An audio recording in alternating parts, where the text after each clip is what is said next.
Buongiorno, ben ritrovati. 25 aprile, festa della liberazione. Oggi in tutta Italia e in tutto il Veneto si stanno svolgendo le cerimonie anche in questo momento e la ministra Casellati oggi era a Padova e ha detto: sono in piazza come ogni anno a celebrare la liberazione e la festa della democrazia e della libertà, il giorno che ci ricorda la sconfitta del nazifascismo e la riaffermazione dei principi e dei valori da cui è nata la Repubblica Italiana. Principi e valori che ritroviamo nella nostra Costituzione, ha detto, e che mi rimandano alle parole e agli insegnamenti di mio padre, partigiano, liberale, condannato a morte dal regime, liberato proprio il 25 aprile del 1945. Io vi presento subito l'ospite che si è collegata con noi, che è la presidente dell'Istituto Istresco di Treviso, Chiara Scinni. Buongiorno. Buongiorno. Leggo cosa ha detto il presidente Zaia, che invece è intervenuto sempre per la festa della liberazione a Vittorio Veneto, e che dice: il presidente della regione infatti ha detto in occasione dei festeggiamenti e ricordo del 25 aprile, dove ha sottolineato i valori della liberazione che hanno portato alla Costituzione e alla democrazia. Oggi ricordiamo una guerra di liberazione da quell'8 settembre del 43 fino a questa data. Stiamo parlando del periodo più buio della nostra storia, il periodo più buio proprio del mondo. Stiamo parlando del ventennio fascista, nazifascista, stiamo parlando di un ventennio, aggiunge, nel quale si sono perpetrati dei crimini nei confronti delle popolazioni, dei civili e non solo, che vanno assolutamente ricordati. Dottoressa Scinni, dunque, parliamo del 25 aprile, però della storia, parliamo proprio da un punto di vista storico di questa data che oggi si sta celebrando in tutta Italia. Sì, partiamo dal dire che perché il 25 aprile ricorda la festa della liberazione. È stata una data praticamente concordata perché il 25 aprile Sandro Pertini ha dato da Milano l'indicazione dell'insurrezione delle città del nord Italia. La data precedente era quella. Cosa era successo subito prima del 25 aprile? Ecco, il 21 aprile si può dire che le truppe alleate erano finalmente riuscite a travalicare la linea gotica, e quindi avevano davanti a loro la pianura padana e le città padane. Quindi la guerra si vedeva ormai che stava decisamente finendo. Però sono giorni ancora pieni di lutti e di scontri, perché sono i giorni della fine della guerra, e non sia i nazisti che i fascisti è dura per loro accettare questa cosa. Quindi tutto questo periodo è costellato da scontri, da purtroppo eccidi, da episodi estremamente cruenti che hanno coinvolto un po' tutte le nostre zone. Quindi partiamo dal 21 aprile al 25 aprile, l'ordine dell'insurrezione, e poi via via nei giorni successivi. Per esempio Treviso è stata liberata il 29 aprile, altre città venete nei giorni immediatamente precedenti, oppure il 30 come la zona del Bellunese. Ma perché c'era bisogno di questa insurrezione? Non si poteva aspettare tranquillamente l'arrivo dei soldati, delle truppe alleate, che ormai si sapeva che sarebbero arrivate, era solo questione di giorni. Perché ancora sangue? Perché ancora lotte in quei giorni? Beh, è una questione di riscatto. Ecco, io la resistenza la vedo sempre come un momento di riscatto. Noi siamo entrati in guerra dalla parte sbagliata, e per 3 anni praticamente abbiamo combattuto a fianco dei tedeschi e siamo stati anche un esercito che ha occupato parte dei paesi dell'ex Jugoslavia, quindi fin poi ad arrivare alla Grecia. Quindi sicuramente noi dovevamo riscattarci da questa alleanza tossica che abbiamo avuto. E quindi ecco che dopo l'8 settembre la gente probabilmente è scesa in piazza, era felice che la guerra fosse finita e invece no, la guerra doveva continuare e questa voglia, questo desiderio di guerra è partito anche dal basso, ossia da una parte di soldati prima di tutto, poi anche di civili, di antifascisti rientrati dal confino o dall'esilio a seguito del 25 luglio, con la caduta del regime fascista.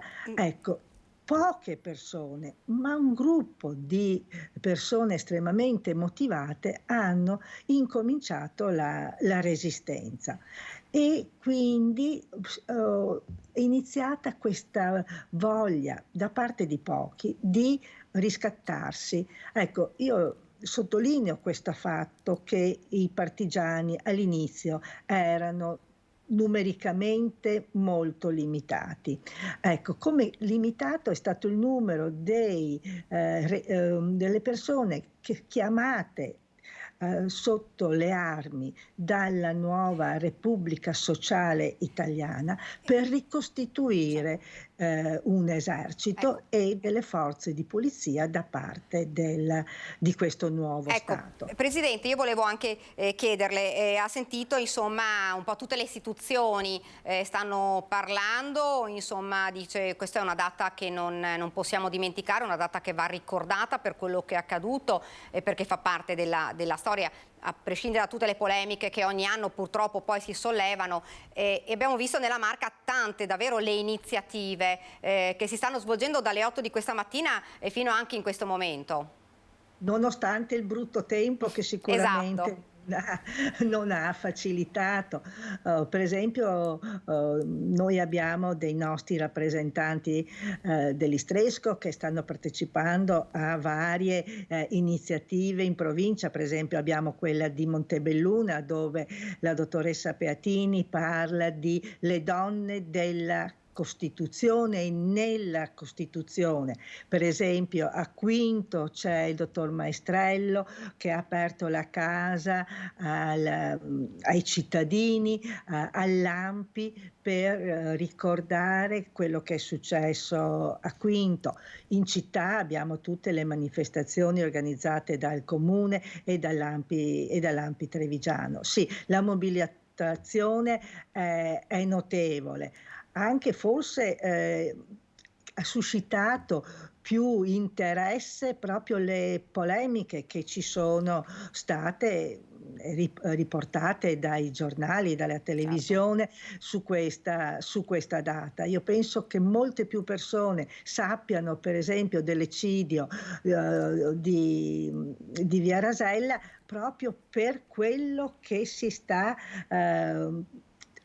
riscontrando al giorno d'oggi rispetto a questa memoria della resistenza che non tutti accettano come una cosa condivisa. Ecco, io quando spiego ai miei scolari o quando vado a parlare nelle scuole dico che la resistenza è una memoria purtroppo ancora al giorno d'oggi divisiva. Forse bisognerebbe cambiare termine, non chiamarla più memoria divisiva, ma una memoria che dovremmo avere una Certo. memoria collettiva, ecco, dove al di là delle memorie individuali, che possono essere ognuna dettata dal proprio, dalle esperienze, da come ha vissuto quel periodo, c'è la storia che viene raccontata dagli storici che si sono rifatti ai documenti, a interviste, quindi ecco, bisogna riconoscere, ecco, che c'è una memoria che io la chiamerei a questo punto collettiva, che deve essere accettata e non nuovamente e costantemente messa in discussione. Ecco, Presidente, un'ultima domanda. I giovani, secondo lei, come vedono il 25 aprile, come vedono queste cerimonie? Ecco, da insegnante, da ex insegnante, io dico che se i ragazzi sono preparati, sono guidati, ascoltano con estremo interesse, sono anche curiosi di questo, di quello che è successo, perché magari li tocca da vicino se sono ragazzi che abitano in luoghi magari particolarmente colpiti da degli eccidi, da degli eventi.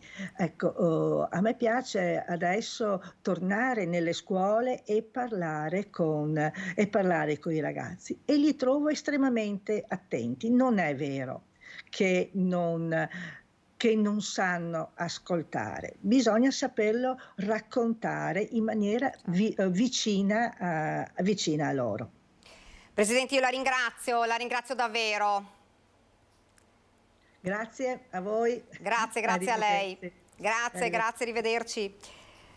Noi andiamo avanti e non so se abbiamo già in collegamento il nostro Lorenzo Maiero, se sta per arrivare per parlare insomma della festa della liberazione, ma non solo, anche io vedo invece già il comandante della polizia locale, quindi cambiamo completamente di argomento, lo vedo già sullo schermo, il comandante della polizia locale di Treviso. Andrea Gallo, buongiorno. Buongiorno a voi e grazie per l'invito. Comandante, intanto so che sono scattati ormai i controlli, quelli diurni, ne abbiamo parlato anche nel corso dei nostri telegiornali, di insomma i controlli verso gli automobilisti, soprattutto in questo periodo fra l'altro di ponti e quindi di una circolazione maggiore, proprio perché abbiamo insomma capito che l'uso di alcol o di sostanze stupefacenti non è solo durante la sera ma anche durante il giorno, automobilisti insomma poco rispettosi, diciamo, del codice della strada, comandante. Sì, confermo, come avevamo annunciato, i controlli si sono svolti anche oltre ovviamente nelle ore serali e notturne e soprattutto anche di giorno. Abbiamo fatto dei piani di controllo giornalieri con controlli dalle 7 del mattino fino alle 8 di sera e i dati che abbiamo rilevato sono molto importanti. Guardi, proprio poco fa la centrale operativa mi ha comunicato qualche dato e devo dire che nei primi 3 mesi di quest'anno, a seguito di questi controlli che si sono per l'appunto rafforzati nelle ultime settimane, ben 8 conducenti sono stati trovati in stato di ebbrezza durante le ore diurne e parlo di persone non giovani, giovanissime, perché parlo di persone di 89 anni, 53, di 62, 58, 60, 73 anni e ultimi 2 che sono stati trovati di 37 anni. Questo ci dimostra quello che avevamo sempre sospettato, e cioè che di giorno e non solo durante le ore serali e notturne c'è gente che si mette alla guida dopo aver bevuto, quindi in stato di ebbrezza alcolica. Giovani che in realtà insomma eccedono con l'alcol, invece lei mi faceva insomma l'esempio di persone più mature, ecco. Sì, spesso si punta il dito nei confronti dei giovani, sono i giovani che si mettono alla guida, soprattutto il sabato sera, il venerdì sera, durante i ponti. Invece abbiamo verificato che la media dell'età è una media, direi, alta, perché stiamo parlando anche di alcuni conducenti che hanno 89 anni oppure 73. Quindi il sospetto che avevamo che durante il giorno le persone possano guidare in stato di ebbrezza lo rivelano le cifre che abbiamo alla mano e sono solo i primi 3 mesi di quest'anno. Tra l'altro, facendo un rapporto delle sanzioni elevate che sono di natura penale o amministrativa in base al tasso alcolico dei primi 3 mesi di quest'anno rispetto ai 3 mesi dell'anno scorso, abbiamo avuto un aumento di denunce del 40% in più rispetto all'anno scorso. Quindi significa che fare più controlli significa che intercettare naturalmente i conducenti che si mettono alla guida non in perfetto stato. sia psico che fisico. Ecco, stavamo dicendo che sono scattati i controlli, e come sta andando questo ponte? Ma diciamo che questo ponte del 25 aprile è stato favorito per quanto riguarda i controlli, perché il brutto tempo ovviamente ha sguarnito le strade. Alle mie spalle ho proiettato la videosorveglianza cittadina che dimostra che la circolazione è praticamente quasi assente. Questa mattina c'è stata la cerimonia del 25 aprile a cui ho partecipato, sono appena rientrato, e il traffico praticamente era inesistente. Questo a dimostrazione che purtroppo il brutto tempo ha influito notevolmente sul traffico stradale, tant'è che effettivamente negli ultimi 3 giorni non ci sono stati incidenti. L'unico incidente molto importante purtroppo questa mattina a Santabona verso le 8:40, un conducente di 65 anni ha investito su un attraversamento pedonale una donna di 42 anni. Fortunatamente questa donna non ha avuto lesioni particolarmente gravi, però la dimostrazione che la videosorveglianza è assolutamente importante, se non necessaria, indispensabile, è stato dimostrato anche questa mattina, perché l'incidente è stato ripreso completamente dal sistema di videosorveglianza e si vede chiaramente che il conducente evidentemente stava facendo ben altro che guidare, perché ha preso in pieno questo pedone che peraltro stava attraversando proprio su una platea rialzata, quindi in completa sicurezza, quantomeno per il codice della strada. È evidente che in quel momento il conducente stava facendo ben altro e dovrà giustificare. Comandante, ritorniamo a parlare, mi scusi, torniamo a parlare insomma della disattenzione anche degli automobilisti. Sì, purtroppo questo è un dato di fatto che continua a essere puntualmente. Proprio la settimana scorsa voi stessi avete registrato delle immagini verso la Castellana, dove c'è un passaggio a livello dove un anziano di 70 anni ha attraversato quelle sbarre che stavano abbassandosi. Questo, ripeto, è una dimostrazione della disattenzione, della poca prudenza da parte dei conducenti, che possono essere conducenti di auto, che possono essere conducenti di ciclomotor o anche di monopattini, che è un grande tema degli ultimi tempi. Controlli, comandante, che continueranno anche ovviamente nel ponte del 1° maggio e non solo, perché ci stiamo avviando alla stagione estiva. Sì, proprio in occasione del ponte del 1° maggio, comunque dal mese di maggio abbiamo già organizzato e programmato i cosiddetti pattuglioni notturni. E cosa significa questo? Significa che ben 3 pattuglie, formate in tutto da 6 persone, vigileranno dalle 23 della sera fino alle 5 del mattino. Questo per incrementare i controlli, che ovviamente saranno potenziati soprattutto durante i fine settimana e durante le festività, come può essere il 1° maggio. Comandante, la ringrazio davvero. Grazie a voi e buon lavoro. Grazie a lei e buona domenica. Grazie. Oltretutto è martedì, ma va bene, andiamo avanti con la cronaca. Io vorrei ripercorrere quello che è accaduto in realtà ieri, 2 fatti gravi, uno nel Trevigiano e l'altro invece a Fara Vicentino, dove un cittadino marocchino è riuscito a sfilare la pistola ad un carabiniere, poi ha fatto fuoco, ha sparato contro un vigile urbano che è stato ricoverato in ospedale. Ripercorriamo questa vicenda, poi parleremo invece di quella avvenuta nel Trevigiano. La notizia è che è stato ovviamente identificato questo cittadino, si tratta di Sofiane Bobagura, 28 anni, è residente a Scafati, nella provincia di Salerno, ma nell'ultimo anno è stato nel Vicentino, ed erano stati proprio i cittadini a chiamare i carabinieri proprio perché lui insomma camminava in stato di agitazione lungo la strada. Poi è accaduto quello che vi stiamo per raccontare ora. Questa mattina, poco dopo le 11, a Fara Vicentino si è scatenato l'inferno. Qualcuno lo ha definito un vero e proprio Far West. Spari, urla, una colluttazione tra un cittadino di origine magrebina e i carabinieri. Poi il dramma in via Crosara, a Fara Vicentino, con un agente della polizia locale, Alex Frusti, ferito gravemente da 2 proiettili al piede e al torace. Colpi sparati dal ragazzo extracomunitario in evidente stato confusionale, che sarebbe riuscito a sfilare la pistola d'ordinanza a uno dei carabinieri mentre gli altri cercavano di immobilizzarlo utilizzando anche un taser. Lo straniero, raggiunto da almeno un colpo di pistola, è stato ucciso. Al momento c'è ancora riserbo sull'esatta dinamica dei fatti, anche se alcuni testimoni raccontano che il magrebino stava camminando lungo la strada dalla zona di Mason a piedi scalzi e con indosso una tunica. Durante il tragitto avrebbe importunato alcuni passanti e automobilisti.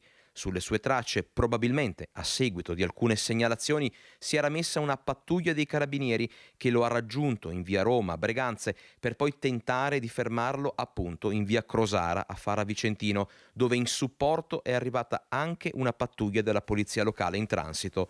L'uomo avrebbe avuto fin da subito un atteggiamento aggressivo, urlando Allah Akbar, Dio è grande, e inveendo contro le forze dell'ordine.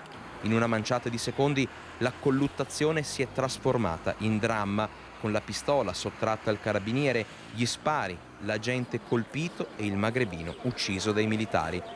Alex Frusti, l'agente della polizia locale ferito, è ricoverato a Sant'Orso, dove è stato trasportato e operato d'urgenza. Uno dei proiettili ha provocato il danneggiamento del polmone. Attualmente il paziente è in terapia intensiva, ma le sue condizioni sono stabili, respira autonomamente ed è vigile. Sull'asfalto i bossoli di almeno 6 o 7 colpi esplosi. Sul posto, oltre alle forze dell'ordine e ai soccorritori, sono intervenuti anche gli uomini della scientifica. E tutta la politica a fianco delle forze dell'ordine per questo grave fatto. Piena solidarietà all'agente Alex Frusti e alle forze dell'ordine coinvolte nella sparatoria a Fara Vicentino, commenta il presidente della provincia di Vicenza Andrea Nardino. Un fatto grave che avrebbe potuto avere risvolti ancora più drammatici per la comunità se non ci fosse stato l'intervento deciso della polizia locale Alto Vicentino e dei carabinieri. Dunque residenti ovviamente sconvolti. A Fara sembrava un Far West, hanno detto, grida, spari e tanta paura. Dunque nel servizio sempre dei nostri colleghi della redazione di Bassano. A Fara Vicentino la voglia di parlare è poca, semplicemente perché mancano le parole per descrivere quello che è successo. I toni che si accendono, poi le grida, Allah Akbar, Allah è grande, la colluttazione e gli spari. 3, 4, 7 colpi. Difficile quantificarli per chi in una manciata di secondi è stato attanagliato dalla paura e dallo sgomento. Sentì i colpi ma non sa varia, tanti era. Cosa ha pensato, signora? Che se non sono brutto cosa, tutto qua. Lei si è affacciata e è andata a vedere insomma cosa stava succedendo? No, non sono andata, non sono mai andata. Sono stata ferma lì perché sono stata bloccata, tremavo tutta. Chi ha assistito alla sparatoria racconta di una situazione fin da subito critica, con il giovane extracomunitario in evidente stato confusionale e aggressivo. Ha sparato in alto più colpi. Ecco, sparato in alto. C'era non so se fosse un poliziotto o un carabiniere, quello col giubbino giallo, che cercava di circoscriverlo, nel senso che non andasse dall'altra parte della strada. C'era un altro carabiniere dietro un furgoncino, non avendo più trovato una via di fuga si è riversato dentro al fosso. Tanti hanno addirittura chiuso le persiane proprio per ragioni di sicurezza. Lei abita a poche decine di metri da dove è avvenuta la sparatoria. Che cosa ha sentito? I 3 spari ho sentito, basta. I primi, dopo gli altri non li ho mai sentiti. Però il giovanotto mi l'ho visto passare da qua. Quindi in tutta, era una tunica lunga, scalzo, che camminava. E ho guardato da in cima, basta. Da un poco sentivo i 3 spari. Boh. Dopo guardo fuori e ho visto se passava mio cognato, mi ha detto guarda che era una sparatoria in fondo lì. Boh, adesso mi devo vedere. La sindaca Maria Teresa Sperotto esprime tutta la propria vicinanza alle forze dell'ordine. Esprimo tutta la mia vicinanza al corpo di polizia locale, ad Alex Frusti, che è il nostro referente del comune di Fara Vicentino per quanto riguarda appunto la polizia locale. Esprimo solidarietà anche ai carabinieri perché credo non sia stato un momento felice, non sia un momento felice neanche per loro, e mi dispiace per la persona che è deceduta. Il vicebrigadiere è stato sottoposto ad indagini per il delitto di omicidio commesso per eccesso colposo nell'uso legittimo delle armi. Le pistole d'ordinanza sono state poste sotto sequestro. È stata infine disposta l'autopsia sul corpo della vittima che sarà eseguita nella giornata di domani, dunque mercoledì.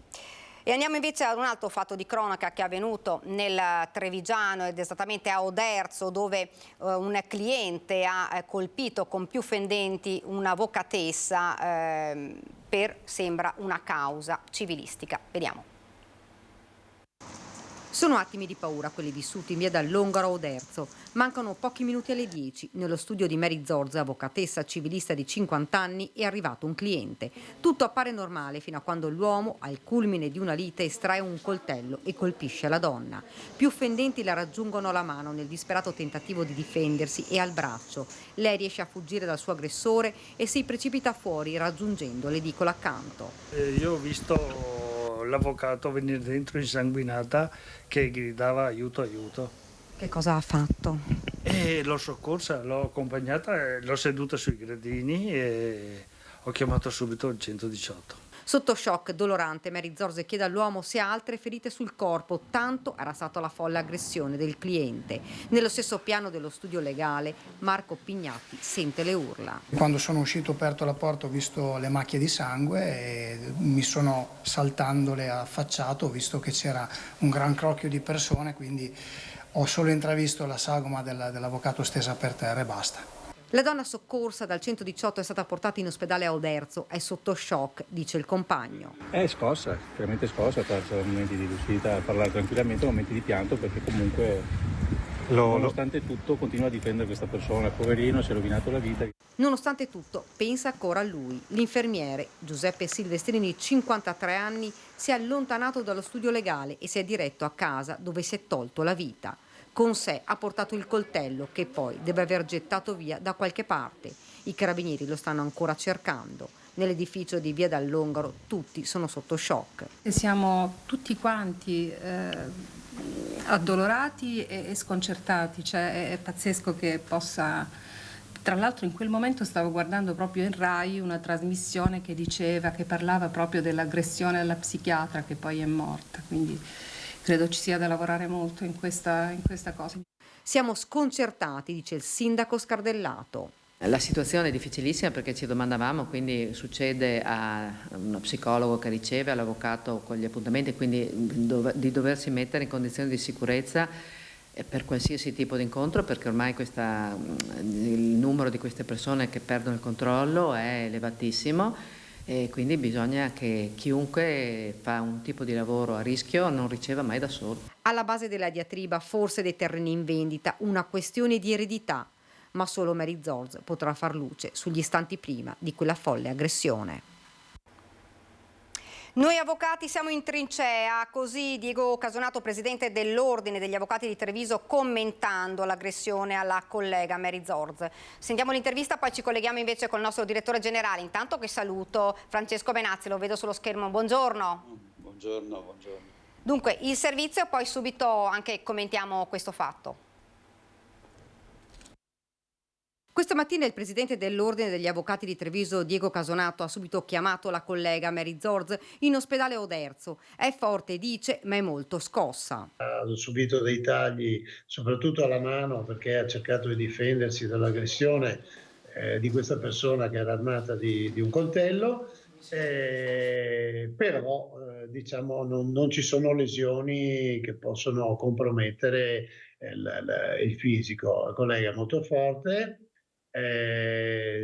molto brava, mi auguro che superi questo momento che chiaramente è stato drammatico e l'ha provata psicologicamente. L'Ordine degli Avvocati è vicino alla collega e sarà a disposizione per qualsiasi cosa abbia bisogno. È stato il presidente a comunicare all'avvocatessa che il suo aggressore si era tolto la vita. Sono stato io che ho comunicato che l'aggressore poi aveva fatto questa scelta tragica personale. La collega ha sofferto di questo, devo dire, che non lo sapeva, e questo dimostra anche la sua sensibilità. E al di là di questo, insomma, io ho detto si va avanti, e mi sono messo ovviamente a sua disposizione come tutto il Consiglio. Insomma. Noi siamo sempre in prima linea, spiega, quando arrivano i clienti, non sappiamo chi siano, poi lancia un messaggio alla cittadinanza. Noi vorremmo che ci fosse da parte della cittadinanza una comprensione che il nostro lavoro è anche una missione. Voglio dire, noi cerchiamo di dare un contributo alla società, noi diamo un contributo ai cittadini. Noi queste cose qui purtroppo ci accadono perché facciamo il nostro lavoro. Facciamo il nostro lavoro, che è rappresentare i diritti dei cittadini di fronte all'autorità. E purtroppo non avendo una protezione sufficiente siamo in trincea. Un fatto gravissimo che arriva dopo la tragedia della psicologa uccisa a Pisa. Un episodio molto grave che si inserisce in un contesto che in questi giorni, insomma, c'è stato anche il caso della psicologa, che fa pensare che anche noi avvocati siamo una categoria in prima linea. Dunque queste le parole del Presidente dell'Ordine degli Avvocati di Treviso. Dottor Benazzi, intanto buongiorno di nuovo. Buongiorno a lei, buongiorno a tutti. Dunque, dottor Benazzi, purtroppo un'altra aggressione, insomma ne abbiamo parlato spesso, anche di aggressioni ai camici bianchi, ai medici, adesso questo, c'è qualcosa, qualcuno dice un disagio che continua, bisogna porre rimedio, diceva ieri il Presidente dell'Ordine degli Avvocati, bisogna fare qualcosa in più. Sì, guardi, non sono intanto vicinanza all'avvocato e vicinanza anche alla famiglia dell'infermiere che ha deciso di suicidarsi, di lasciare quindi questo triste messaggio. Io credo che il problema si sia indubbiamente amplificato dopo il Covid. Certamente c'è stato un cambiamento sociale importante anche nei rapporti umani. È chiaro, lo dice, c'è un bellissimo studio fatto da Progress Acuti che riguarda la psichiatria in Italia, dove sostanzialmente è dimostrato, rispetto anche agli altri paesi europei, che il trattamento sanitario obbligatorio che noi facciamo in casi difficili, in casi acuti o come i casi dove la terapia farmacologica non funziona, noi italiani siamo quelli che hanno l'incidenza più bassa, siamo intorno al 9% rispetto ai ricoveri in psichiatria.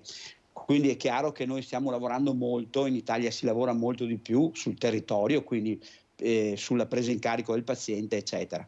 E con il Covid il disagio è aumentato e purtroppo sono diminuiti gli psichiatri. C'è una crisi vocazionale, e poi la programmazione nazionale per quanto riguarda la psichiatria è stata limitata e quindi noi abbiamo sostanzialmente un numero di psichiatri che è sicuramente inadeguato rispetto alle nuove esigenze, perché la presa in carico che deve fare lo psichiatra insieme allo psicologo, poi dirò, deve essere fatta ovviamente per trovare la terapia giusta e soprattutto per poi seguirlo in modo tale da evitare che ci siano dei picchi di sofferenza che poi vengono come dire, tradotti qualche volta in violenza. E in violenza che purtroppo sta aumentando, lo vediamo in prima linea, sono certamente i medici e gli infermieri in pronto soccorso o negli ambulatori in ospedale, ma gli psichiatri già da tempo e non da oggi sono quelli che sono in prima linea proprio perché trattano persone che hanno delle difficoltà sia psicologiche, psichiatriche ma anche sociali, perché spesso e volentieri le due cose si sommano e diventano una bomba sostanzialmente. Ecco. Quindi credo che non vada assolutamente toccata la legge 180, la Basaglia, perché ha dato dignità alle persone con malattia mentale, cosa che non avevano all'interno di manicomi. Ma sicuramente vanno rafforzati i servizi territoriali per una presa in carico maggiore. Io continuo a ribadire, mancando gli psichiatri, non perché non li vogliamo assumere, ma perché non li troviamo, il TAR ci deve dare la possibilità di poter assumere i psicologi, perché sicuramente poi la presa in carico della persona, soprattutto nel territorio, va fatta dallo psicologo che dialoga con la persona per cercare, come dire, di diminuire l'aggressività nei casi difficili che magari rispondono poco alla terapia o perché il paziente non è compliante, cioè non segue la terapia che lo psichiatra gli dà. E poi il rafforzamento degli infermieri, perché è fondamentale che ci possa anche andare, cosa che già facciamo, a casa della persona malata, del paziente, per verificare se assume la terapia e se nel controllo del vicinato ha degli atteggiamenti difficili di aggressività, perché questi sono i primi segnali poi ovviamente di qualcosa di più importante. Ecco, purtroppo quello di ieri era un caso imprevedibile, insomma questa è una persona che ha sempre lavorato, se lo diceva anche lei, un infermiere che mai aveva dato segnali insomma preoccupanti, anche se poi il fratello ci diceva che ultimamente era sotto stress. E quindi cosa si può fare? Perché poi sono eventi che non si possono calcolare, come diceva il presidente dell'ordine, e noi insomma ci troviamo di fronte a queste persone che insomma in un primo momento sembrano normali e poi scatta qualcosa e qui un po' di più, perché insomma era andato dall'avvocatessa addirittura con un coltello. Si poteva secondo lei trovare, c'è qualche segnale che si poteva magari percepire? Guardi, prima cosa, siccome c'è una norma della privacy, sia gli avvocati che lo psichiatra sostanzialmente quando trattano una persona, soprattutto per la prima volta, e quindi devono sentire la confidenza della persona, devono fare in modo che la persona si apra e si senta tranquilla, devono ricevere da soli. Quindi la proposta che siano in due all'inizio per qualsiasi tipo di cosa, la privacy questo non lo permette, per cui in qualche modo sia il terapeuta che l'avvocato, immagino, siano costretti a trovarsi di fronte al cliente da soli. Cosa si può fare? Continuo a ribadire, ci sono dei segnali che il corpo dà. È difficile ovviamente comprenderli, è difficile capirli, anche perché spesso e volentieri le persone che sono in depressione sono persone che manifestano poco sostanzialmente il loro comune sentire. Di solito sono molto cupi, sono chiusi e si relazionano poco, però si fa fatica ad entrare in confidenza tale da poter capire la sofferenza della persona, se non da qualche comportamento, da tratti del viso, dove la persona è cupa, la persona è silenziosa, tiene gli occhi bassi, non si relaziona con gli altri. È difficile fare questo. Io credo che sempre di più noi dobbiamo, tutti noi, dal punto di vista proprio civile, etico, cercare di capire le sofferenze dell'altro, perché nei comportamenti quotidiani si può anche rilevare che ci sia la sofferenza della persona. Noi all'interno degli ospedali, per esempio, utilizziamo i nostri psicologi, perché i nostri medici, i nostri infermieri spesso e volentieri per casi dove devono trattare persone che sono aggressive o comunque persone che portano già un fardello di sofferenza loro e l'operatore se ne deve far carico, e quindi c'è il rischio di burnout, cerchiamo in qualche modo di aiutarli con i nostri psicologi. Credo che sempre di più la rete civile deve farsi anche un po' carico. Una volta funzionavano le parrocchie, diciamo, c'era questa confidenza col parroco diventava l'intermediario, l'assistente sociale del comune che già oggi ci fa rilevare casi difficili, però continuo a ribadire, abbiamo anche bisogno, tutti noi, di cercare di comprendere che qualche volta ci possono essere queste manifestazioni che dal punto di vista umano, dal punto di vista sono considerate veramente aberranti da questo punto di vista, ma che però sono indice di una sofferenza che deve essere presa in carico. Credo che questo sia fondamentale, una segnalazione e la presa in carico di casi. Lo facciamo già molto, perché quando le assistenti sociali dei comuni o i sindaci stessi ci fanno presente il caso, cerchiamo di fare il massimo a livello territoriale per dare e supportare. Però le dico, la carenza di psichiatri, perché non si trovano, è effettivamente un disagio per noi operatori della sanità, perché chiaramente con aumento di tensioni, con questo cambiamento sociale legato al Covid, avere degli psichiatri in più, trovare degli psichiatri in più sarebbe essenziale per la presa in carico. Direttore, un'ultima domanda. Sappiamo insomma che l'avvocatessa ha circa 30 giorni di prognosi. Lei sa insomma come sta, quali sono le sue condizioni oggi? ma da quello che io ho potuto rilevare, sì, sta migliorando e sicuramente non è a rischio di vita, e questo ci fa un immenso piacere a tutti. Io do all'avvocato la nostra vicinanza, come ULSS la mia vicinanza, perché è stata una donna coraggiosa e soprattutto che ha capito, ecco, anche la sofferenza della persona che aveva di fronte. Quindi un augurio di una pronta guarigione e spero anche di riuscire andare a salutarla e trovarla il mercoledì o giovedì. Direttore, la ringrazio davvero. Grazie per aver accettato l'invito. E una buona giornata. Grazie anche a lei, grazie. Noi adesso ci fermiamo qualche istante di pubblicità, poi torniamo di nuovo in studio.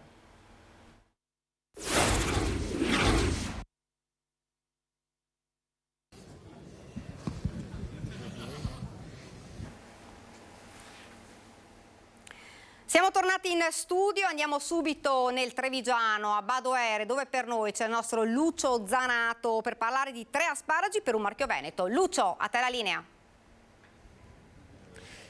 Sì, buongiorno Daniela, buongiorno ai telespettatori di Antenna 3, mi trovo alla rotonda di Badoere e con Nicoletta ve la facciamo vedere perché c'è anche un mercatino in corso, ma noi siamo venuti qui perché questo è un punto del tour, un tour test potremmo definire, di ciclisti che sono partiti questa mattina sotto l'acqua dal ponte di Bassano e che arriveranno invece a Cimadolmo. Perché? Perché questo tour vuole essere un tour sia, diciamo così, sportivo ma anche agrituristico, dedicato a un prodotto di stagione, ovvero all'asparago, quindi l'asparago di Bassano, l'asparago di Badoere e poi l'asparago di Cimadolmo. 3 tipi di asparagi, comunque asparagi veneti, che stanno ragionando insieme perché l'unione fa la forza. Però cominciamo dalla parte sportiva, perché non so se vedete hanno già i calzoni tutti con il fango eccetera, perché hanno voluto testare, non è vero Giorgio Giacomini? Avete deciso di testare questo viaggio che peraltro avete già pensato e che volete proporre a chi viene a fare un po' di agriturismo sportivo. Esatto, questa è la prima prova che facciamo per questo itinerario pilota che abbiamo provato oggi. È difficile? No. Anche per uno come me? Lo può fare qualsiasi persona, ovviamente qui che fa un po' la differenza è la lunghezza del percorso, perché fare quasi 100 km da Bassano ad arrivare a Cimadolmo un po' di gamba ci vuole, ma poco. Però c'è l'alternativa. Ci si può anche fermare, però voglio dire. Si può fermare tranquillamente. Tanto è vero che noi abbiamo già visto i primi tour, nel senso che da Bassano ci siamo fermati subito a Galliera, perché avete già capito con chi avevate a che fare con il sottoscritto. Devo dire, a Galliera siamo andati a Villa Imperiale, Daniela, molto bella, faremo vedere nella puntata di agricoltura, però diciamo è stato pensato, diciamo, per tutte le età e per tutte le tasche, per tutti i muscoli. Sì, è molto semplice questo percorso e anche lo potete trovare anche ben segnalato, lo può fare sia i bambini, sia adulti, sia anziani, è aperto per tutti, quindi tutto in piana, c'è qualche tratto di sterrato, ovviamente l'unico incognito è che se piove ci si sporca un pochettino, ma ci sta, insomma. Ecco, è una bella esperienza, sono in 7, Stabiuzzo mi pare. Sì, GS Stabiuzzo di Cimadolmo. Esatto, quindi loro praticamente sono partiti da Bassano, adesso tornano a casa e stanno testando per tutti noi questa parte che è la parte sportiva. Li lascio perché poi continueranno, invece mi sposto qui in rotonda perché ovviamente siamo venuti qui a parlare di asparagi, abbiamo parlato di asparagi con Bassano, ne parleremo con Cimadolmo quando arriveremo, ovviamente ne parliamo qui in rotonda Badoere. E con chi vogliamo parlare? Intanto, siccome siamo a casa del sindaco, ne parliamo subito con il sindaco Rostirolla. Allora, intanto bella la fascia, 25 aprile, giornata dedicata alla liberazione, giornata anche dedicata al commercio, vedo qui il mercatino, giornata dedicata all'asparago. Nella vostra comunità l'asparago quanto conta? Intanto buongiorno a tutti, nella nostra comunità l'asparago conta moltissimo perché oltre ad essere un prodotto agricolo per eccellenza, frutto del lavoro appunto del mondo contadino, è anche una buona parte economica e anche un prodotto di identità per la nostra popolazione. Ci identifichiamo attorno non solo all'asparago, al fiume Silia, alla nostra bellissima rotonda, per cui è un prodotto identitario. Ecco, quanto conta l'agricoltura nella vostra economia comunale?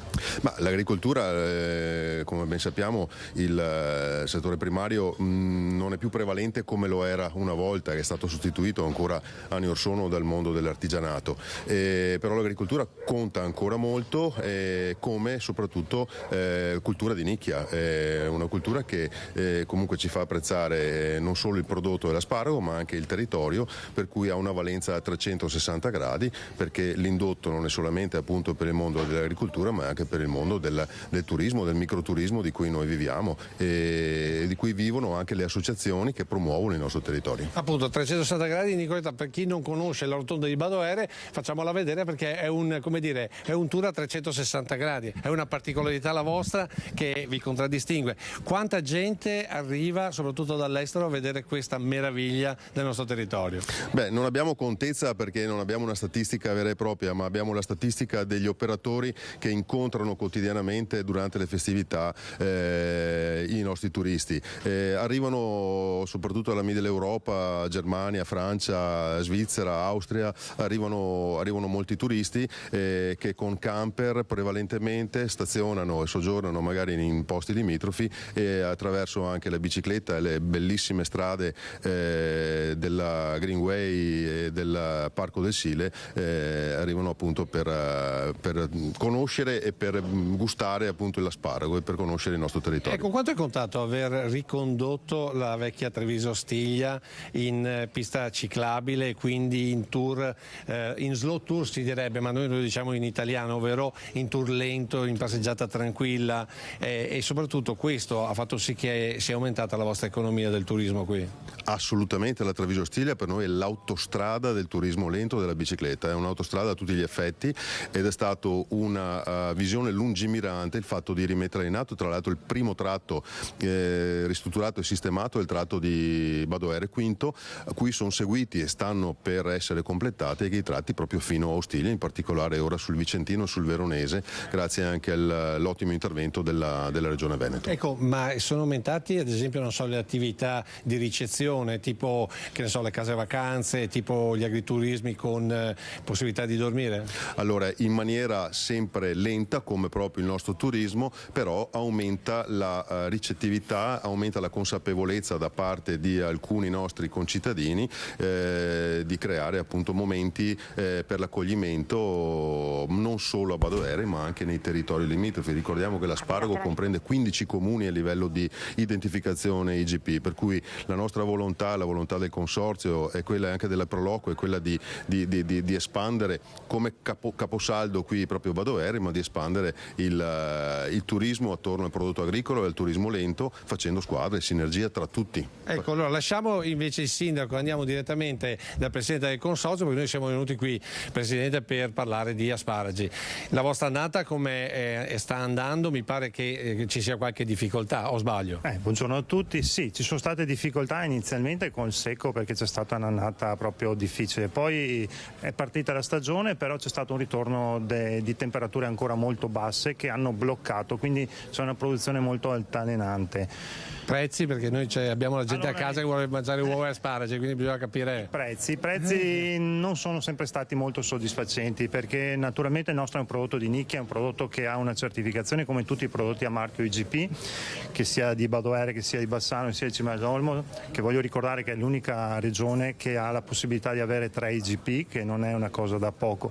E questo comportano dei costi di lavorazione e di confezionamento un po' superiori rispetto agli altri asparagi, quindi dovrebbe avere un gap un po' diverso rispetto agli altri prodotti. Ecco, noi siamo venuti qui perché appunto state dialogando tra aree che una volta ognuno dava per conto proprio. Riuscite a dialogare? Sì, sicuramente stiamo dialogando sempre più, siamo 3 consorzi che cercano di muoversi assieme non solo qui in zona ma anche quando si va a fiere all'estero, cerchiamo sempre di essere presenti assieme, con le difficoltà perché siamo piccoli consorzi, però stiamo lavorando bene, supportati anche dalle varie amministrazioni che ci danno sempre una mano e dalle associazioni che ci permettono di essere presenti in queste manifestazioni, perché in questo periodo di produzione dell'asparago siamo presenti in tutti i comuni di produzione. Ecco, allora per parlare di comuni ancora in un minuto andiamo con la Proloco, perché dietro tutte queste iniziative ci sono le Proloco.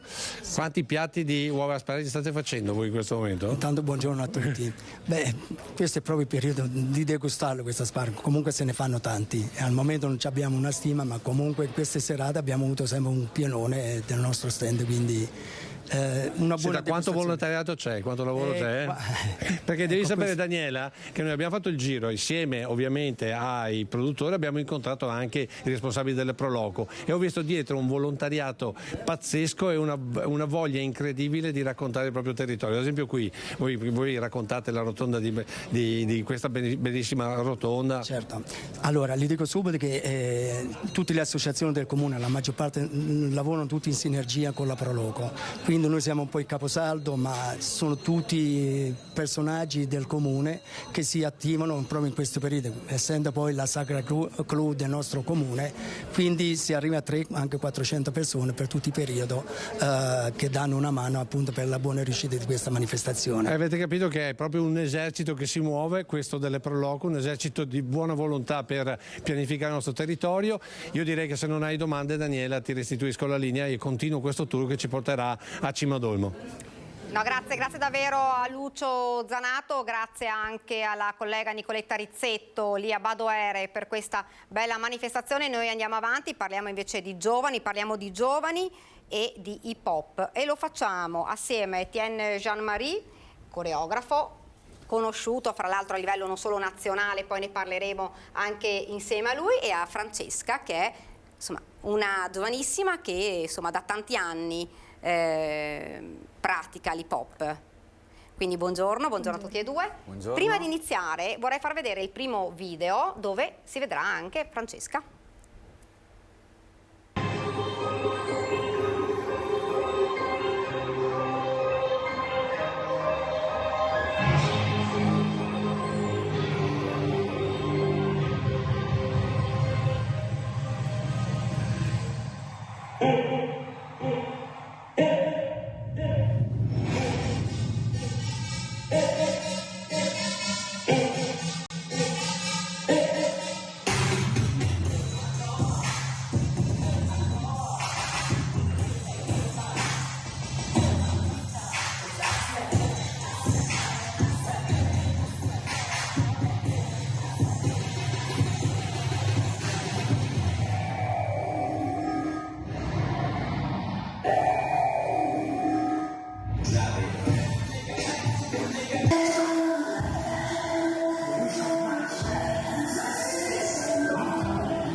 Dunque, intanto la domanda a Francesca, che effetto ti fa vederti? Vedere comunque questi video con le coreografie che stiamo imparando adesso con Etienne fa veramente effetto, perché si vede che stiamo facendo molti progressi e soprattutto è da 2 anni a questa parte che ho la fortuna di ballare con Etienne e penso di aver trovato proprio quello che fa per me, ecco. Insomma, un complimento importantissimo da parte di una giovanissima. Penso intanto che sia una delle più belle cose, nel senso, quando uno è un insegnante, un coreografo, sentire comunque le parole di un'allieva che sente questo è gratificante, al di là di tutto quello che uno può raggiungere a livello di successo, però quando fai l'insegnante vuoi che l'allieva si senta proprio bene e che cresca soprattutto, però in un ambiente dove si sente proprio a suo agio. Ecco, fra l'altro Etienne, hai trasmesso davvero qualcosa per sentire queste parole? Per quello, quindi penso che qualsiasi insegnante, qualsiasi maestro, quando sente le parole di un allievo che sono così sincere, così reali, toccano il cuore, e ovviamente è l'obiettivo più bello, non tanto il successo è una cosa a volte effimera, ma quando senti le parole di un allievo che sono così sincere hai raggiunto il tuo successo, quello è un grande successo. Ecco, e tu poi Etienne sei, e noi continuiamo intanto a vedere altri video bellissimi, li vediamo ancora, se non sbaglio, Francesca? Sì. Ecco, ecco, con un po' di musica sottofondo che sta benissimo. Etienne, sei a contatto con i giovani in un momento difficile, che l'abbiamo visto, insomma, dove i giovani a volte si perdono.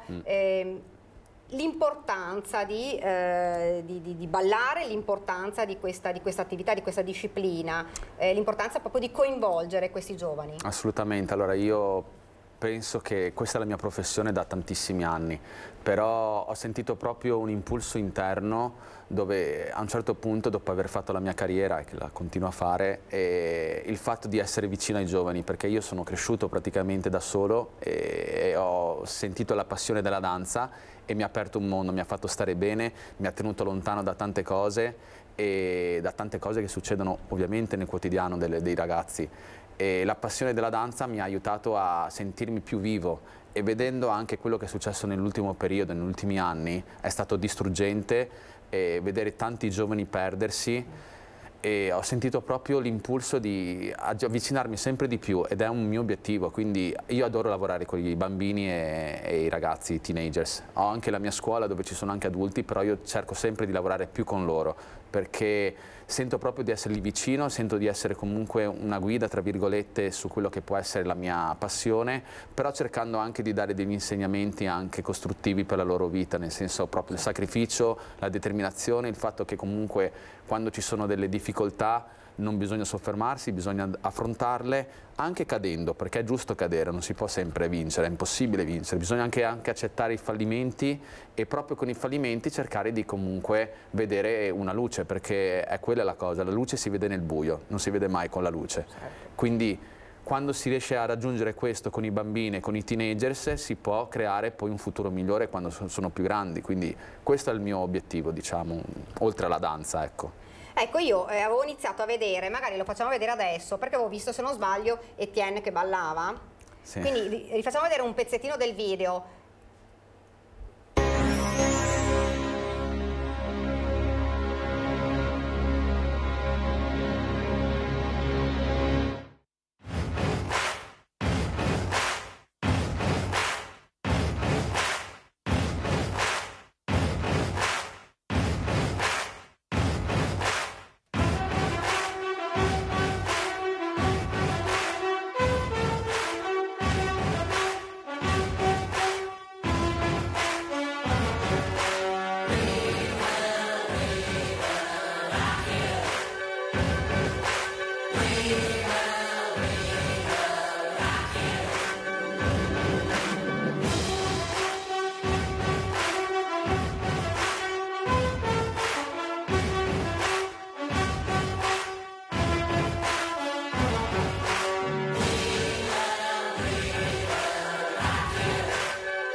Tu hai fatto parte, insomma l'abbiamo visto, del corpo di ballo di tantissimi personaggi importanti, famosi.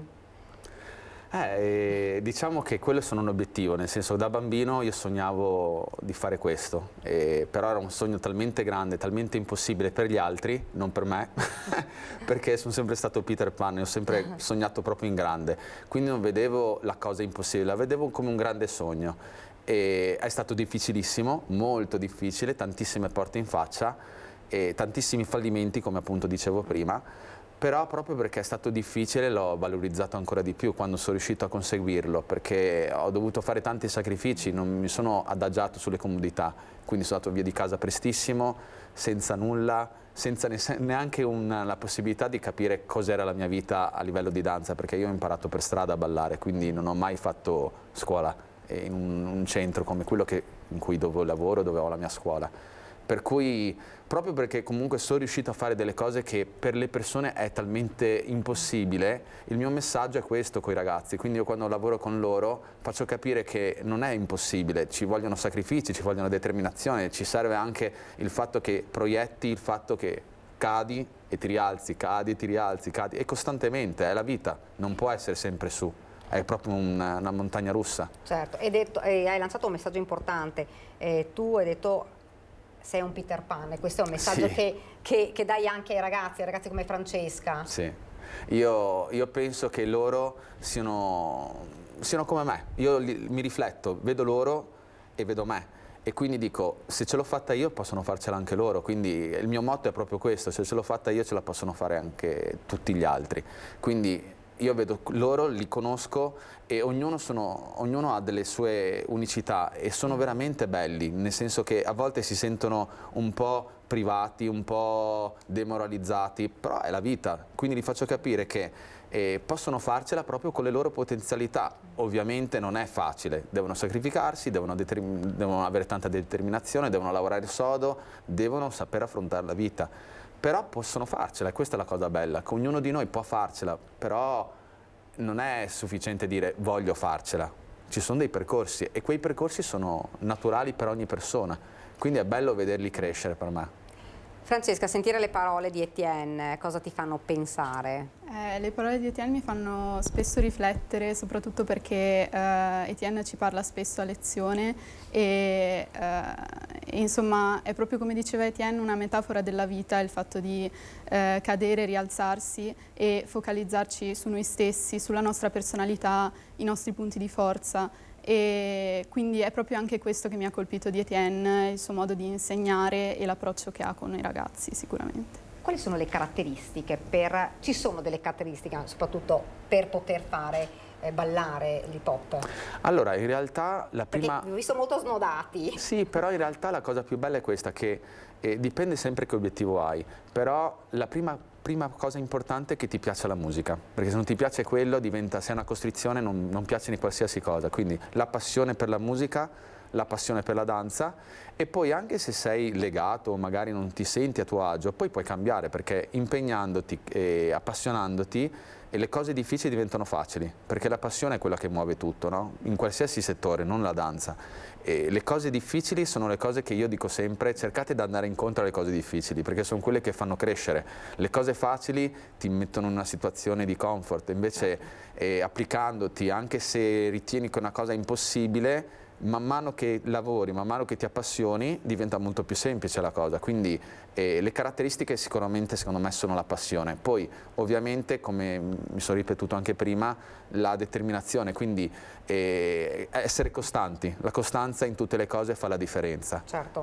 Ma che può essere, è una cosa che in realtà è un ment fortis per tutte le cose, per tutte le professioni, per tutte le cose che comunque uno vuole intraprendere. Per cui alla fine sono sempre quelle, ruotano intorno a quella determinazione, la passione, la costanza e poi i risultati arrivano, magari se non arrivano subito arrivano col tempo, la costanza fa la differenza proprio. Poi parliamo anche di dove insegni per far capire anche insomma, a chi volesse provare a cimentarsi in questa disciplina. Cosa ti ha spinto a iniziare a ballare l'hip hop? Allora, io mi sono avvicinata al mondo della danza relativamente presto, quando avevo 7-8 anni. E in particolar modo all'hip hop circa 4 anni fa, ed è solo 2 anni appunto che ballo con Etienne. Diciamo che mi è sempre piaciuta molto la musica, il mondo dello spettacolo, la TV, quindi penso sia proprio questo che mi abbia spinto, diciamo, a fare la mia prima lezione di danza, ecco. E lo spirito comunque del gruppo è importante nell'hip hop, perché vi ho visto insomma... ho visto anche, dopo se riusciamo a far vedere di nuovo il primo filmato, proprio i sorrisi tra le ragazze quando... ed è molto bello vederlo. Sì, allora diciamo che a differenza del tennis, esempio, che è uno sport individuale, il ballo in gruppo è proprio uno scambio di energia continua e quindi io invito sempre loro lo sanno, devono assolutamente dialogare, non possono solo ballare, perché se ballano da soli è una cosa, ma se ballano in gruppo devono cercarsi, devono guardarsi, perché la condivisione in quel momento là accresce, e soprattutto siccome poi ballano davanti a altre persone, le persone che guardano vedono proprio l'energia che si crea intorno a un gruppo, non guardano tanto la tecnicità del passo, perché magari sono ignoranti giustamente nel campo del ballo, ma guardano l'energia che arriva, e se loro riescono a dialogare tra di loro in una forma molto solare, molto spontanea, diventa bellissimo, perché la cosa più bella è vedere l'energia che uno ti trasmette quando balla, e quindi la cosa bella è proprio la loro solarità, i loro sorrisi, come ha notato nel video, è quello che trasmette e che traspare, insomma. Infatti noi stiamo continuando a vedere le ragazze che ballano qui, sono ragazze di quanti anni? Allora io diciamo che, come dicevo prima, adoro lavorare con i giovani, quindi io prendo i bambini che hanno tra i 7 e facciamo le elementari fino alle prime medie, e poi passo appunto con i teenagers, quindi dalla seconda, terza media fino ad arrivare alle superiori. Poi gli adulti li faccio fare a quelli più grandi, che io sono ovviamente giovane, l'ho detto, sono Peter Pan, quindi non sono grande, però solitamente io lavoro con queste fasce qua, quindi dalle elementari fino alle medie, poi le superiori, e poi dopo li svezzo per andare incontro ai loro sogni. Però sì, è questo il range. Ecco, dov'è che insegni tu? In allora, palestra? ho la mia scuola principale, proprio mia, a Vigo Novo, e si chiama Drop David Dance Academy. La scuola invece dove frequenta Francesca si chiama Infinity Sport Village ed è a Abano Terme, ed è una scuola enorme, principalmente ha un sacco di discipline. Io ovviamente mi occupo dell'hip hop, e voglio anche dire una cosa: avete fatto una sorpresa non solo a me, anche a Francesca, perché non sapevamo che ci saremmo incontrati, quindi siamo riusciti allora. Avete fatto qualcosa di stupendo oggi. Sì, sì. Ecco, anche perché insomma è bello vedere un insegnante che riesce a trasmettere qualcosa di così importante in un momento, lo ribadisco, davvero difficile. Sì, infatti, scusa se l'interrompo, sì, no. Il momento difficile sembra quasi una cosa, anzi grazie che l'ha detto, perché sembra quasi detta così a volte, invece è purtroppo una cosa molto importante. Io mi spingo ogni volta che mi fanno un'intervista, ogni volta che posso parlare, mi spingo proprio a far capire questa cosa qua, perché dobbiamo sempre ricordarci che i giovani di adesso saranno gli adulti del futuro, quindi se si lavora bene adesso è per il futuro che serve, non tanto solo per i giovani, è proprio per un mondo migliore. Quindi sembra quasi poi una frase detta così per fare colpo, però in realtà io ho visto proprio, lavorandoci tantissimo, ho visto proprio il declino, e ho visto anche quanto sia stato importante essere vicino a loro nel momento in cui appunto non si poteva più fare nulla, perché ricordo che noi ballerini e insegnanti c'è stato un periodo che siamo stati bloccati, ma io ho lavorato online, cosa che non avrei mai fatto in tutta la mia vita, lavorando online con il computer e insegnare le coreografie a distanza. Però quello è servito ai ragazzini, ai bambini, ai teenagers di avere un contatto, e se penso che siamo riusciti a tenere questo modo di lavorare, anzi non lo chiamo modo di lavorare, è bruttissimo come modo per colloquiare con i ragazzi, però è stato un momento utile per loro per essere attivi.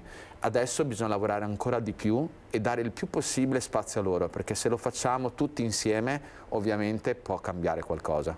Ecco, e questo fra l'altro mi permetti di dirlo, fa la differenza, perché noi abbiamo visto cosa è accaduto nei 2 anni in cui si è stati obbligati a rimanere fermi, abbiamo visto quello che è accaduto purtroppo in molti giovani che sono insomma scomparsi, e altri invece purtroppo hanno deviato dalla strada principale, e lo vediamo purtroppo ogni giorno. E ragazzi, ne abbiamo parlato anche con uno psicologo poco tempo fa, che mettono a rischio la propria vita per cose che non hanno, purtroppo possiamo dirlo, un senso. Scattare un selfie o fare un video in situazioni davvero al limite, purtroppo poi il limite sconfina, l'abbiamo visto, perché poi cadono dai capannoni oppure insomma vengono travolti dai treni, situazioni difficilissime. Quindi l'importanza di quello che avete fatto è davvero è unico, perché insomma ragazzi come loro hanno potuto rimanere in contatto facendo quello che loro amavano. Io se posso permettermi, Sì. voglio dire questa cosa qua che per me è proprio importantissima. Allora, la danza è una passione, ma è anche una cosa che ti toglie via dalla strada. A me ha aiutato tantissimo, io sono cresciuto realmente da solo e la danza mi ha aiutato.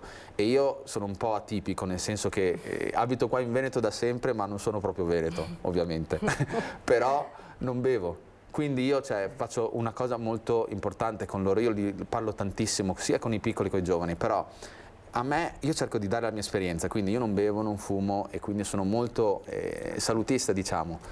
E dico appunto che la danza aiuta proprio a questo, se tu abbracci una passione di quel genere lì, comunque ti avvicina a cose che comunque ti fanno stare bene e se tu stai bene non vai a cercare altre cose, comunque ti focalizzi su quello. È per quello che secondo me la passione della danza o qualsiasi altra arte, qualsiasi altra cosa ti tiene lontano da certi schemi, perché è proprio adesso che i ragazzi devono affrontare qualcosa che noi adulti non abbiamo affrontato alla nostra età giovane e quindi adesso è veramente importante riuscire a rimboccarsi tutte le maniche noi adulti e cercare di lavorare con loro proprio per toglierli da quello che comunque è successo in questi anni. Anche perché ricordiamo che insomma queste discipline, l'hip hop, ma come qualsiasi disciplina sportiva ha delle regole e le regole sono fondamentali, purtroppo qualcuno dice di no, ma sono fondamentali proprio per evitare determinate cose. Francesca, se tu dovessi lanciare un messaggio ai ragazzi come te, di avvicinarsi non solo all'hip hop ma anche a tutte le discipline proprio per evitare di fare quello che abbiamo detto fino ad ora, cosa diresti loro? Penso che per noi ragazzi sia fondamentale coltivare una passione o comunque essere impegnati, credere veramente in qualcosa, nelle nostre potenzialità e quindi il mio invito è sicuramente quello di trovare qualcosa che veramente ci tenga impegnati appunto e per cui siamo costanti, perseveriamo e soprattutto anche il fatto di trovare obiettivi è molto importante. Sentire parlare Francesca sembra di sentire parlare un adulto in realtà invece di un giovane. È bello da sentire proprio perché bisognerebbe proprio imparare a stare zitti e ascoltare e se ascolti arriva. Forse è questo che manca tra i giovani, il fatto che non vengono ascoltati troppo? Sì, secondo me sì. Allora io, ripeto, lo dico perché comunque cerco di fare un po' riflessione su me stesso continua, però faccio uno specchio con loro. Quindi dico, quello che mi è mancato a me è stato comunque essere ascoltato, però ho dovuto fare da solo e concentrarmi sul mio obiettivo. Però io sono convinto che se noi ascoltiamo di più i bambini e i ragazzi, comunque qualcosa arriva. Perché è vero che le difficoltà a me hanno aiutato proprio a voler di più, perché è la fame, no? Però è anche vero che ci sono un sacco di giovani, qui presente Francesca, che è una persona che, come ha detto, sembra più grande, però ha le idee chiare. E io ho scoperto anche la passione per il giornalismo, quindi c'è una cosa che comunque non sapevo, però ha le idee chiare. E a quest'età qua io conosco tanti giovani che non hanno le idee chiare. Sentire avere obiettivi è una cosa che comunque quando io vado a parlare nelle scuole molti non sanno cosa fare ed è brutto perché io già da bambino sapevo che volevo ballare e quello volevo fare. Sentire che una ragazza giovane ha già un obiettivo e sa che comunque vuole avere degli obiettivi è questo che serve e io credo che appunto ce ne siano tanti così, però bisogna ascoltarli, bisogna proprio fermarsi e ascoltarli. Infatti da sottolineare quello che dicevi tu Etienne, che non tutti i giovani insomma, hanno cambiato strada, ci sono tantissimi giovani come Francesca che in realtà sono nella strada giusta e trasmettono, dicono, parlano e forse più di tutti loro possono aiutare altri giovani a riprendere insomma, la strada che hanno perso. Quando li vedi in palestra Etienne, che effetto ti fa? L'ho detto prima, sono Peter Pan, cioè io quando sono con loro, la cosa più bella che a me piace stare con loro è che il fatto che ovviamente gli adulti hanno sempre una maschera, è una cosa brutta, tendono comunque a tenere degli schemi, dei muri e a me quella parte a me non piace, a me piace proprio l'autenticità del bambino che ti guarda e ti dice la frase proprio mi fa schifo, però è bella, è vera, è reale, no? Assolutamente. E quindi quando la senti detta da loro è reale, quindi diventa molto bello comunque l'approccio che si ha. e ovviamente la passione per insegnare è proprio quello di vedere comunque gli allievi migliorarsi, crescere, anche arrabbiarsi perché non riescono a fare delle cose, però starli vicino e farli cambiare. A me piace proprio quello, mi piace l'ambiente, vederli anche magari che arrivano magari con la testa un po' giù e poi tirano su la testa perché stanno ballando, quindi il fatto che l'entrata è un po' magari tenebrosa dagli studi, quello che è, e poi dopo si svegliano, diventano tutti casinisti, escono fuori salutando con la voce alta, cioè è una parte molto bella quella, mi piace. Ecco, noi siamo arrivati quasi al termine. Un'ultima domanda per Etienne era, adesso voi fate, insomma, l'hai detto prima, vi esibite anche davanti al pubblico, ci sarà un saggio finale. Sì. Ecco, noi non usiamo la parola saggio, ma solo perché io sono molto categorico, mi stacco un po' dalle parole un po' stereotipate, però è giusto. Lo chiamano saggio, non lo chiamo spettacolo. Spettacolo, esatto, uno spettacolo, allora, finale? Fanno questo spettacolo il 3-4 giugno, vediamo, il 3 giugno a... Io con le date sono negativo, quindi grazie, per fortuna Francesca è qui. Il 3 giugno lo fanno al Piccolo Teatro Don Bosco a Padova, quindi la cosa bellissima è questa, che fino adesso proprio purtroppo è quello che è successo conseguentemente a, non dico neanche cosa perché non voglio più nominarlo, e possono ballare in teatro, quindi fino adesso hanno ballato praticamente in quest'area stupenda che è questo Infinity Sport Village, che è un'area con il parco esterno, quindi fortunatamente c'era la parte esterna, e quindi hanno ballato davanti a un pubblico in maniera molto amichevole, quindi venivano a vedere lo spettacolo anche in piedi in mezzo al verde, che è bello, però non è quello che dovrebbero fare, e invece adesso affrontano il teatro, quindi avranno questi posti, questi 390 posti a sedere con il pubblico che li guarderà, che li inciterà. Quindi io sono solo felice solo perché sentiranno, respireranno la voglia di stare in teatro e l'emozione. Molti non l'hanno neanche mai fatto, quindi ci sono persone che hanno iniziato a ballare da poco, quindi la prima volta sarà quella, quindi sarà veramente bello per loro, sono felice per loro. Francesco, è un appuntamento importante questo. Sì, assolutamente, per cui stiamo lavorando moltissimo e quindi non vediamo l'ora, ecco. Io ringrazio davvero Etienne per essere stato con noi, speriamo di averlo ancora in studio per parlare ancora dell'hip hop, e speriamo di avere anche Francesca, perché insomma ha dato degli insegnamenti importanti non solo ai giovani, anche a noi. Poi magari, visto che ha la passione del giornalismo, quindi magari sarà lei a intervistare in... Esatto, noi due. Esatto. Perfetto, grazie ai registi Tony Esposito, Marco Gagliazzo, vi lascio le previsioni del tempo e noi l'appuntamento è per domani. Grazie, arrivederci.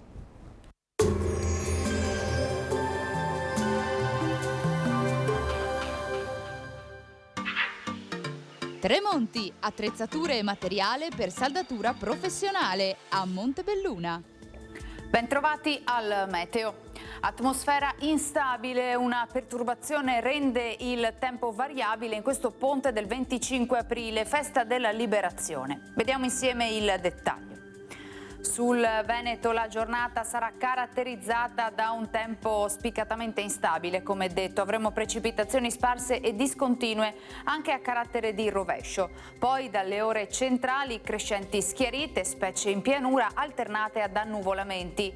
In serata fenomeni in esaurimento ovunque. Temperature nuovamente in lieve calo, minime tra 3 e 11 gradi, massime tra i 14 e i 18 gradi. Spostiamoci ora sul Friuli Venezia Giulia. Anche in questo caso avremo piogge deboli o moderate, ma localmente anche abbondanti. Dal tardo pomeriggio deciso miglioramento con cielo sereno in serata. Temperature minime tra 6 e 11 gradi, massime sui 15-17 gradi. Infine diamo uno sguardo alla situazione del Trentino Alto Adige, dove avremo schiarite e annuvolamenti con probabili rovesci e temporali nelle ore centrali della giornata. Temperature minime intorno ai 7 gradi, massime sui 19 all'incirca.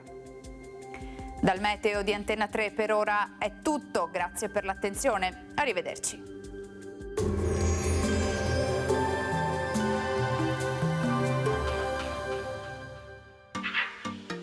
Tremonti, attrezzature e materiale per saldatura professionale a Montebelluna.